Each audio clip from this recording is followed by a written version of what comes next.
Pengacara kondang Hotman Paris Hutapea membagikan video permintaan maaf wanita yang viral karena mencuri coklat di Alfamart Cisauk. Video permintaan maaf dibagikan oleh Hotman Paris lewat Instagram pribadinya, @hotmanparisofficial pada Senin, tanggal 15 Agustus tahun 2022, malam. Wanita yang mencuri coklat bernama Mariana itu menyampaikan maaf diwakilkan oleh sang putri, Ivana Valenza. Mariana juga didampingi oleh kuasa hukumnya, Haji Amir.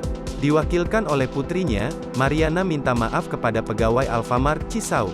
Ia mengakui tindakan pencurian coklat yang dilakukan beberapa waktu lalu. Ternyata tidak hanya coklat, Mariana juga sempat mencuri 2 buah sampo.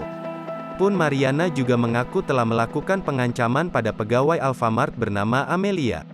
Secara khusus, ia turut meminta maaf pada Amelia dan pihak keluarganya. Selamat malam semuanya, saya Ivana Valenza, putri dari Ibu Mariana, memohon maaf kepada seluruh karyawan Alfamart.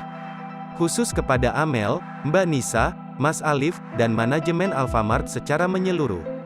Mengakui bahwa ibu saya telah melakukan pencurian 3 buah coklat dan 2 buah sampo.